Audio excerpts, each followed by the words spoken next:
what you see as yung mga uh, the things floating around that are misleading about the law, or what are the fake news items that you see floating around about the juvenile justice law.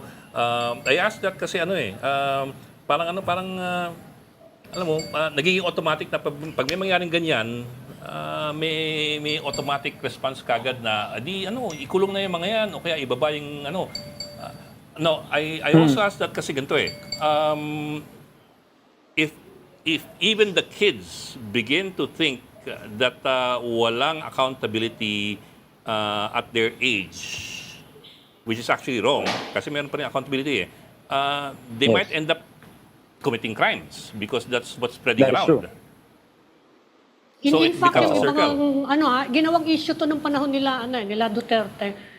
Ginagamit daw ng mga drug trafficker yung mga children below 15 years old as couriers dahil alam nila hindi huhulihin.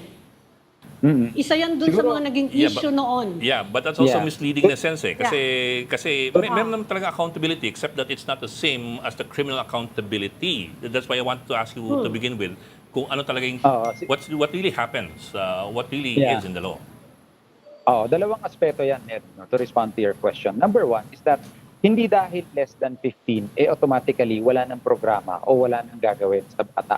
Dahil meron tayong tinatawag na yun nga, nabanggit kanina, yung intervention. No? Titingnan yung circumstances ng bata, repeat offender na ba to? May record na ba to? O talaga bang pasaway to? Na dati nakita na namin to, napagsabihan na to, napagalitan na to, umulit. So yun yung mga titignan. So merong accountability, that's one. Merong programa na pwedeng gagawin. Kahit na wala kang criminal responsibility per se, is meron ka pa ring accountability. Meaning, you can be put in an institution, merong pwedeng ipagawa sa'yo because that is provided by law also. So maybe, hindi ko alam kung misleading yung term, but maybe omitted sa discussion is the fact Hindi that the law actually untouchable, provides kumbaga. a lot of things to be done to those na quote-unquote walang criminal liability. That's one. Number two, our laws also provide that any damage caused by children, by minors, Yeah. can be charged against their parents o yung Yeah, mga tumatayong may civil magulang liability. sa kanila.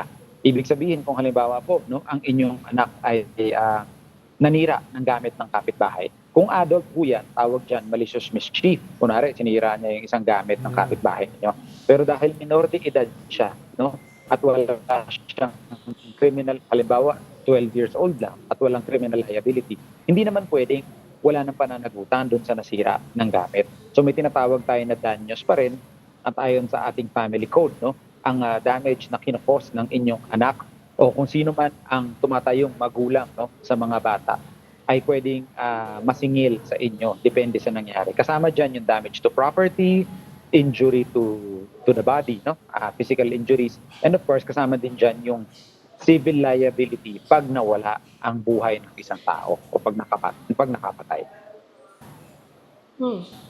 Can you give us an idea kung anong klaseng mga interventions yung pinag-uusapan natin for children 15 and below? Kasi yun ang iniisip ng mga tao eh. Yeah. Ano bang gagawin dyan apart from ikukulong lang ba yun sa kwarto or anong gagawin sa kanila? Hindi naman sila ikukulong. They might be placed in an institution where they will be taught certain things, where they will be required to do certain things. Kasi ang intervention actually is walang one size fits all na intervention because it is governed largely by the particular needs of the child.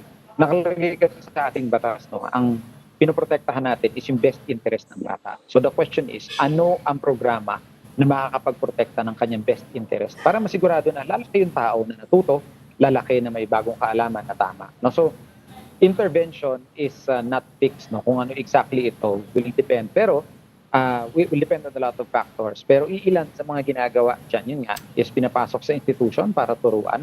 Pwede ring ipagawa ng certain service to the community, or pwedeng ipasama to a certain group na makakapag-influence sa kanya.